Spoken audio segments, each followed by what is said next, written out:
എല്ലാവർക്കും നമസ്കാരം. നല്ല മഴയത്ത് ഒരു കൃഷ്ണാനുഭവം പറയാണ്. കൃഷ്ണാനുഭവം എന്ന് പറഞ്ഞു കഴിഞ്ഞാൽ ഇതിൽ കുറച്ച് റിസ്ക് ഉള്ള ഒരു അനുഭവമാണ്.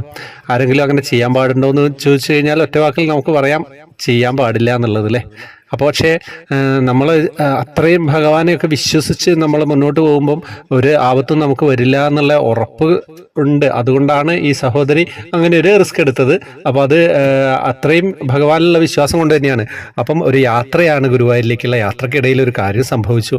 അതെന്താണെന്ന് നമുക്ക് കൃത്യമായിട്ട് നോക്കാം. എല്ലാവരും റെഡിയല്ലേ?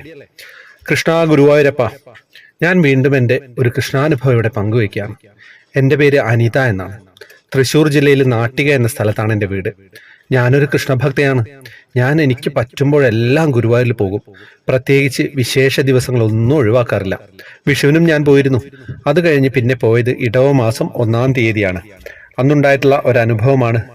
അന്ന് പോകുമ്പോൾ കണ്ണന് കൊണ്ടുപോകാൻ കുറച്ച് സാധനങ്ങളൊക്കെ ഒരുക്കിയിരുന്നു. അതെന്താണെന്ന് പറയാം. ചൂല്, കടുക്, അവില്, തുളസിമാല ഇതെല്ലാം തലേ ദിവസം തന്നെ ഒരുക്കി വെച്ചു. രാത്രി കിടന്നിട്ട് എനിക്ക് ഉറങ്ങാൻ കഴിഞ്ഞില്ല. എങ്ങനെയെങ്കിലും നേരം ഒന്ന് പുലർന്നാൽ മതി എന്ന് കരുതി എപ്പോഴും ഫോൺ എടുത്ത് നോക്കി നോക്കി നേരം 3 മണിയാക്കി. 3 മണിക്ക് ഞാൻ എഴുന്നേറ്റു, മുറ്റം അടിച്ചു, വീടിന്റെ സിറ്റ് ഔട്ട് തുടച്ചു, പിന്നെ പോയി കുളിച്ചു കൊണ്ടിരിക്കുമ്പോഴാണ് മഴയുടെ ശബ്ദം കേട്ടു. അപ്പോൾ എൻ്റെ മനസ്സൊന്ന് പിടഞ്ഞു. അയ്യോ കൃഷ്ണ, മഴ വന്നല്ലോ, ഇനി എന്ത് ചെയ്യും? ഞാൻ എങ്ങനെ പോകും? എന്നാലും വേഗം കുളിച്ചു ഒരുങ്ങി. മഴ ഒന്ന് കുറഞ്ഞു. എനിക്ക് സമാധാനമായി. ഞാൻ വന്നു എൻ്റെ കണ്ണനെ തിരിവെച്ച് നാമങ്ങൾ ചൊല്ലി പ്രാർത്ഥിച്ചു. അപ്പോഴേക്കും മഴയൊക്കെ മാറി. ഞാൻ സമയം നോക്കി, 4:30 ആവാൻ പോണു. 5 മണിക്ക് തൃപ്രയാറിൽ എത്തണം. അപ്പോൾ ഒരു ബസ് ഉണ്ട്, അതിന് പോകണം. തൃപ്രയാർക്ക് കുറച്ചധികം നടക്കാനുണ്ട്. ഞാൻ വേഗം കണ്ണന് കൊണ്ടുപോകേണ്ട സാധനങ്ങൾ എടുത്ത് വാതിലടച്ചു. വീണ്ടും കണ്ണന്റെ അടുത്ത് ചെന്ന് കണ്ണനോട് പറഞ്ഞു, കണ്ണാ, ഞാൻ ഗുരുവായൂർ ഭഗവാനെ കാണാൻ പോവുകയാണ്. നേരം പോയി കണ്ണാ, എന്നെ ഒന്ന് വേഗം തൃപ്രയാർ എത്തിക്കണം കണ്ണാ, എന്നാലേ 5 മണിക്കുള്ള ബസ് കിട്ടുള്ളൂ എന്നും പറഞ്ഞ് ഞാൻ ഇറങ്ങി. നടന്നു. 4:30 കഴിഞ്ഞു.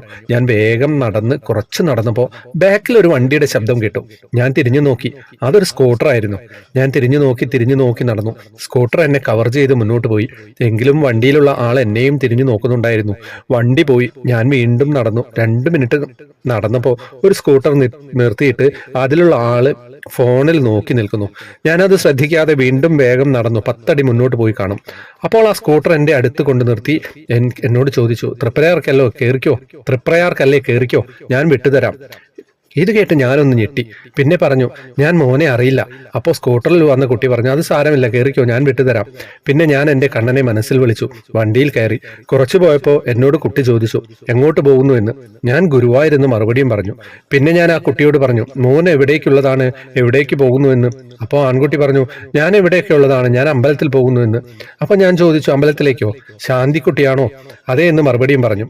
അങ്ങനെ ആ കുട്ടി തൃപ്രയാർ എത്തിച്ചു. ഞാൻ ഇറങ്ങിയിട്ട് ആ കുട്ടിയോട് നന്ദി പറഞ്ഞു. ആൺകുട്ടി പോയി. സമയം നോക്കി 4:50 എനിക്ക് സമാധാനമായി. പിന്നെ ഞാൻ ചിന്തിച്ചു, ഞാൻ വീട്ടിൽ നിന്ന് പോരാൻ നേരം കണ്ണനോട് പറഞ്ഞതാണ്, എന്നെ വേഗം തൃപ്രയാർ എത്തിക്കണം.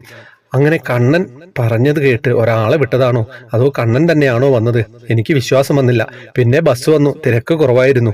ഇരിക്കാൻ സീറ്റുകൾ കിട്ടി. ബസ്സിലിരുന്ന് അവിടെ എത്തുന്നത് വരെ മനസ്സിൽ നാമം ചൊല്ലി. എന്നാലും ഉള്ളിൽ അതാരാണെന്ന്, എന്നെ കൊണ്ടുവന്നാക്കിയത് എന്ന് മാത്രമായിരുന്നു മനസ്സിൽ. അമ്പലത്തിലെത്തി. കണ്ണന് കൊണ്ടുവന്നതൊക്കെ സമർപ്പിച്ചു. 6:30 ശിവേലി 3 പ്രദക്ഷിണം വെച്ചു. ഭഗവാനെ നല്ലോണം തൊഴുതു. പിന്നെ അടിപ്രദക്ഷിണം വെച്ചു. രൂപം ഒഴിഞ്ഞു വെച്ചു. ദേവിയെ തൊഴുതു. അയ്യപ്പനെ തൊഴുതു. വീണ്ടും കുറച്ചു നേരം നാമങ്ങൾ ചൊല്ലി. പിന്നെ പ്രസാദം ഊട്ട് കഴിച്ചു. അതിനുശേഷം ഒരു കദളി പഴക്കുല വാങ്ങി കണ്ണന് സമർപ്പിച്ചു. വീട്ടിലേക്ക് മടങ്ങി. ഇന്നും ഞാൻ ഓർക്കും, ആരായിരുന്നു അന്ന് എന്നെ തൃപ്രയാർ എത്തിച്ചത്? കണ്ണൻ തന്നെയാണോ? എനിക്കറിയില്ല.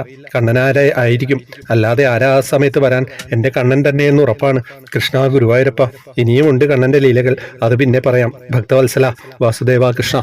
സത്യം പറഞ്ഞു കഴിഞ്ഞാൽ കൃഷ്ണഭക്തി ആയതുകൊണ്ട് ആ അമ്മയ്ക്ക് അത് കണ്ണൻ തന്നെയാണ് എന്ന് ഉറച്ചുള്ളൊരു വിശ്വാസവും ധൈര്യവും കൊണ്ടാണ് വണ്ടിയിലും കയറിയതും ഇങ്ങനെ ഒരു യാത്ര നടത്തിയതും അല്ലേ.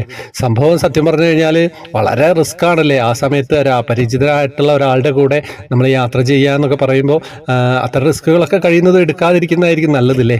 പക്ഷേ നമ്മളുടെ വിശ്വാസം ഉറച്ചതായി മാറുമ്പോഴാണ് ഇത്തരം റിസ്കുകളൊക്കെ എടുക്കാൻ നമ്മളെ പ്രേരിപ്പിക്കുന്നത്. നമ്മളെ ആരും തടയില്ല.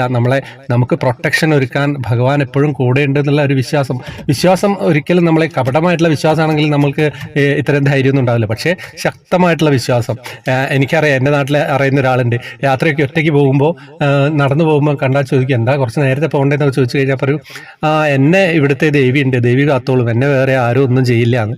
അങ്ങനെയുള്ള വിശ്വാസമുള്ള ആളുകളുണ്ട്. അതുകൊണ്ട് തന്നെ ഈ അമ്മയ്ക്ക് വളരെ മനോഹരമായിട്ടുള്ളൊരു കൃഷ്ണാനുഭവം തന്നെയാണ് കൈവന്നത്. അപ്പോൾ എല്ലാവരിലേക്കും എത്തിക്കുകയാണ്, എല്ലാവരിലേക്കും എത്തിക്കുക. വാട്സപ്പ് ഗ്രൂപ്പിലേക്ക് വരാൻ നമ്പറിലേക്ക് മെസ്സേജ് ചെയ്യുക. പിന്നെ വേറെ വിശേഷങ്ങളൊന്നുമില്ലല്ലോ. ഹരേ കൃഷ്ണ.